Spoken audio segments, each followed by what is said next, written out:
Hey, what's up YouTube? It is Captain Shock here.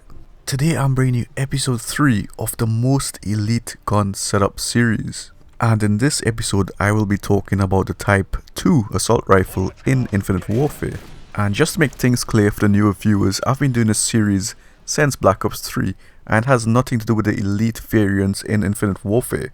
The aim of this series is to bring you the very best setup and attachments for the guns being tested.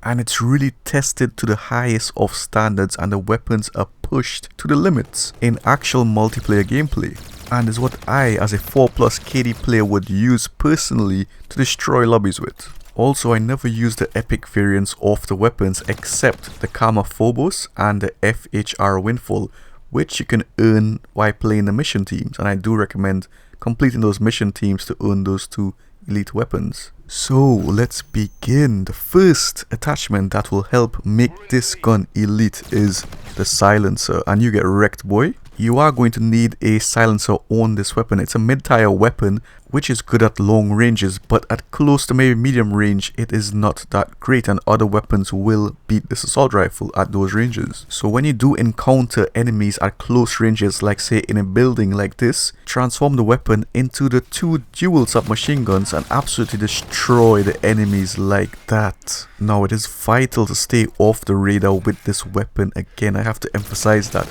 because you can see how it allows me to move around the map freely and just assassinate and destroy the enemies in the area. Also, from actually playing with this weapon for a long time and really testing it, it works better for some reason with a silencer. The hit detection with a silencer on is actually better. And sometimes it just works that way. From my years of playing Call of Duty, I always say the stats say one thing, but when you actually use the gun and play it in game, in the actual multiplayer online, it works differently sometimes. So definitely use a suppressor on this weapon. The second attachment that will make this gun elite is quick draw. Now, because of the lower time to kill with this assault rifle, the Type 2, compared to other assault rifles, you will want to ADS in a short time as possible. Consistency is very important, and if you don't use quick draw on this weapon, you will not have consistently good games. It is very important. In fact, if you don't use quick draw and silencer on this weapon, you will have a frustrating time playing with this weapon.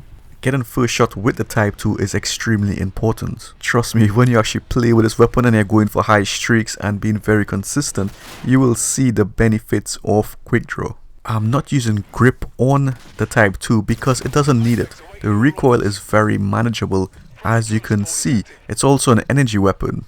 It is designed to have an advantage at those longer ranges, so of course the recoil is not going to be as strong as in other assault rifles. Also, stock is not that great in this game. It is not as strong as other attachments and not as important as other attachments. And the Faraday slug doesn't seem to make a huge difference to me. It's not really worth that extra attachment. No, the final attachment to make this gun elite is the particle amp. Now, I tried grip, quick draw and suppressor. I also tried grip, quick draw, stock and many more attachment combinations, but what made a difference is these 3 attachments: quick draw, silencer and particle amp on a Type 2. Particle amp is important because it made the gun feel more consistent. It made the gun feel like it had some power to it and you were dropping the enemies. And that's important to a weaker weapon. You're taking advantage that it's a long range weapon and you're building on it. It also reduces some of the negative effects by using a suppressor on this weapon, so it cancels out some of that penalty you get by using the suppressor. And in this game in particular, it seems that that combination works. Whereas in Black Ops 3, you never saw me using a silencer with the long barrel attachment combination.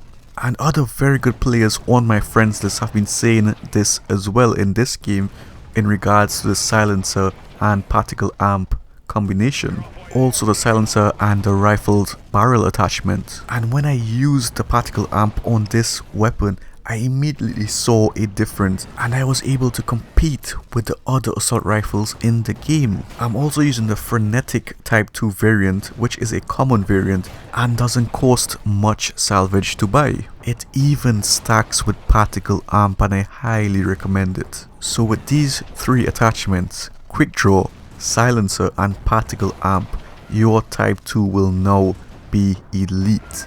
As for the specialist to use, you can see how well the phase shift FTL rig works with it. The FTL rig with phase shift and perception is the best rig to use with this gun. Or you can use a synaptic loadout with rewind and propulsion. And with the rewind, you would not need to equip the perk scavenger, so you can replace it for something else. On the energy weapons though, I really like using scavenger because the ammo runs out so quickly and there's no need to run fusion mags. The third option is running the merc with infusion and reactive armor. If you do encounter multiple enemies with this weapon in assault mode at close to medium ranges, the chances of you dying are higher than usual because the Type 25 is not made for those close to medium ranges unless you change it to the submachine gun or dual submachine guns. So what the merc will do is when you meet multiple opponents like that, you just activate the reactive armor and then destroy them. I do prefer the phase shift though, because the phase shift you will catch them by surprise, and this gun is more of an ambush gun and more of a passive style as well. Playing aggressively with this weapon will not result in consistent gameplays. If you have trouble predicting the spawns and you're just new to the game, then run the equalizer with it on the synaptic rig. So if you encounter multiple opponents, pull out the equalizer and just destroy them.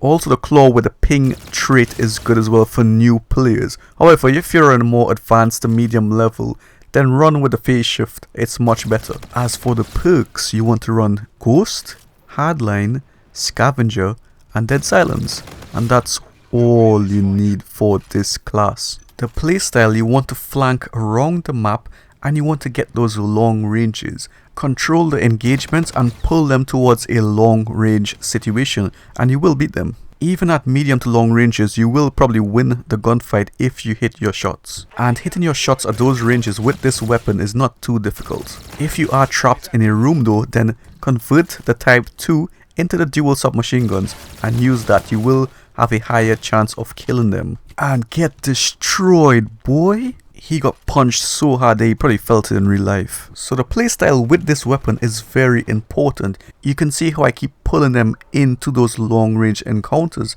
and they can't really do anything. So with these attachments and the setup as described previously, you will play at your best. Also, you don't really need a red dot sight for this weapon. You can see it has a dot on the iron sight itself, which is good what Infinity Ward did. So the game is coming to an end. I highly recommend using this setup.